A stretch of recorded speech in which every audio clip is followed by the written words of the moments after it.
Soccer Cup 2020 in Forge of Empires. We cannot go to the arena and this can hurt. Great that at least Forge of Empires has a soccer event. We will recognize most from the previous year's events, but this time a lot has been added. More chances for rewards, more diversity, more possibilities to act. During 21 days we again have to collect many energy drinks. The event starts with an initial stock of 150 energy drinks. For the first lock-in every day we receive another 80 energy drinks. This makes it very beneficial to lock in every day. The incidents in and around the city occasionally add more energy drinks. During the 3 weeks of the event, this sums up to a huge number. As known from many other events, we have 34 rush quests and 21 daily quests. The rush quests provide 100 energy drinks each. The daily quests even 120. The quests are from the usual range that we already know from previous events without surprises. These 2 or 3 quests per day can be completed easily in the given deadline. Those who plan their quests should pay special attention to the long production quests. As usual, you will find all quests in the first pinned comment below the video. Finally, there is a milestone reward of 1,500 energy drinks for completing quest 34. The energy drinks will then be used for moves in training matches. You forward the ball to one of 3 possible players and receive a reward immediately. Each player has a different set of possible rewards, and one of these will be picked randomly. With a certain chance, this can be the daily special, which can be won multiple times that way. I always followed the recommendation of the FoE helper.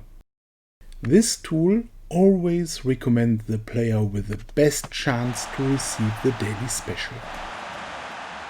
For those who don't use the FoE helper, I added a player ranking below.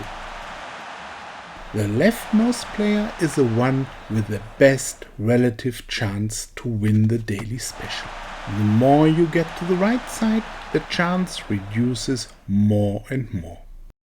Simply decide for the player who is shown as far left as possible.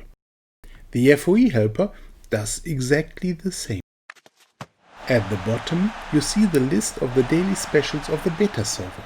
Different from the previous archaeology event, these rewards remain the same when the event is published and only the order will be changed. This makes the listing being a great indicator showing which daily special you can expect and gives you a first idea when this might happen. On several days, the central part of the Hippodrome can be won. Attention! There are 3 different central parts. You can add as many of these as you have space. And they give their bonus twice to both the Caceres and the Thendome. Different from other events, I'm not recommending to wait until a great daily special is offered. Instead, try to make your training games early and on different days, still paying attention that the daily special is acceptable. In these training matches, you will receive rewards that are needed for the other parts of the event, player cards and tickets. Although it is just training, you still want to get the ball into the opponent's goal. For this, you will be rewarded with a grand prize.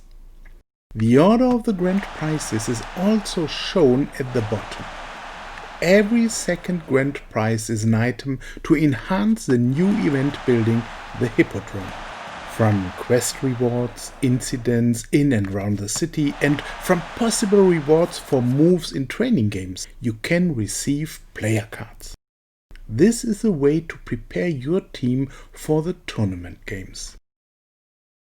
If you feel well prepared and have a ticket for the tournament, you can have a tournament match. There you can win more prizes and your team can become one of the leaders in the ranking to receive even more prizes. Important: only if you have less than 3 tournament tickets, you will receive another one automatically every 8 hours. On top, you can receive more tickets from the incidents in and around your city and from rewards. You always get offered 3 different possible opponents. The lowest opponent is the weakest. Against this team, you have the best chance to win, and each win will reward you with another prize. Usually, the chance to win such a game is around 75%.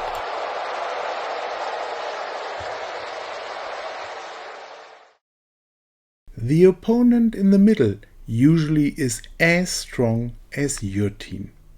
Accordingly, you can expect a chance to win some 50%. The reward for a successful match is a bit better than before.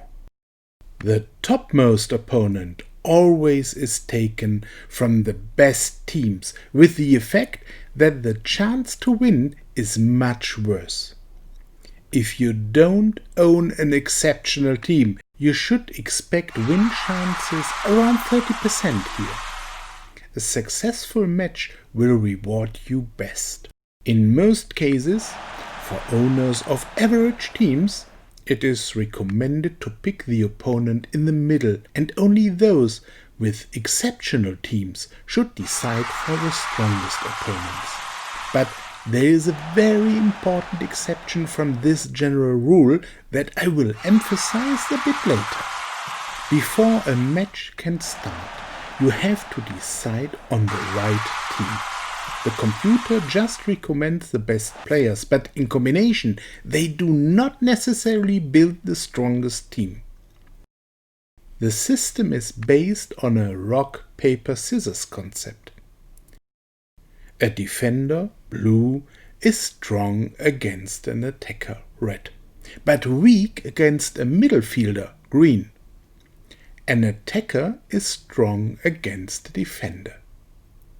With deciding for the right team, you can increase your chance to win. When you have the desired team, the match will happen without viewers, as usual in times of Corona.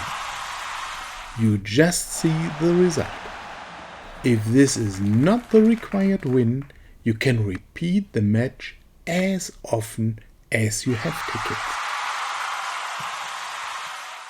Even against the weakest opponent, it is not guaranteed that you will win.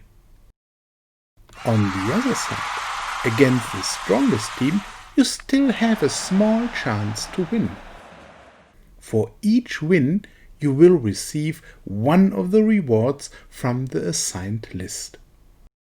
Against weak and mediocre opponents, this includes the possibility to win 50 player cards. This improves your team significantly. Each success will grant you league points. The more league points the loser has, the more you will receive for your victory. To be successful in the league, it is recommended to make most matches at the end of a league week and to pick the opponents having the most league points then. Even if you will only win every 3rd match, this will give you more league points than winning more often against weak opponents. To be successful in the league, follow these steps. Always use your daily tickets so that new tickets regenerate. Find a good timing for your quests and training matches so that by the end of a league week you have most tickets. Now possible opponents have a maximum of league points and a victory will give you most. Then you will have a great ranking in the league. And this will be rewarded very well, especially with more kits for the Hippodrome. These can be used very flexibly for either building or upgrading. It is very beneficial to be active at the right time. After receiving a lot of kits from training matches, milestones of the quest line and rewards for being successful in leagues, you definitely will want to construct the new event building. I did not wait until the end of the event, but used the new building to add happiness for the event quests. The new Hippodrome consists of 3 elements. The 2 buildings at both ends can both be upgraded to level 6. Between these, you can insert as many tracks as you have space. You will receive the Caceres as a level 1 building for completing the 6th quest. For quest 43, you will receive an upgrade kit. As the building can be upgraded to level 6, you will need more kits from training matches. The 2nd, 6th, 10th and 14th goals in training matches will each provide a Caceres upgrade kit. I highly recommend to use self-motivation kits for these new buildings every day. It is very low in the priority list of buildings to be motivated, and therefore the risk of getting plundered would be very high. In the Hippodrome of Constantinople, the Sphendone was the southern stand. In Forge of Empires, it is a counterpart to the Caceres. When both are combined correctly, you will see chariots racing around in your Hippodrome. You will receive the Sphendone as a level 1 building for the first goal in a training match. The building can then be upgraded to level 6. One upgrade kit you will receive as a milestone reward for completing quest 22. More upgrade kits can be received for more goals in training matches. Between Caceres and Sphendone, you can insert as many tracks as you want. These you will receive as daily specials in training games. One version of the tracks provides the rare property of adding defense bonus for your attacking army. The other 2 versions add goods or forge points to both Hippodrome buildings if connected to both. At the end of the quest line, you will receive a Hippodrome selection kit, which can be used flexibly for whatever you still might need to complete your Hippodrome. That helps as everybody wants that great event building to be completed. In combination, this will result in a new space-consuming building with gigantic daily earnings. Small players will get accelerated by it and develop much faster. High-end players will not want to miss the fighting bonus. This way, all players have very good reasons to be very active in this great event. It will be extremely beneficial. By the way, the video currently shows an animation of the player Jeremias, alias Hexenmeister.ndorphin of the German server Uceria. He has animated the Hippodrome and the possibility to add tracks in a very interesting way. My special thanks to him, and I'm very happy that he wants to share this with all of us. When watching this great result, you cannot imagine how much time it takes to create such an animation. But the result is worth it and makes all of us looking forward to a very interesting new event.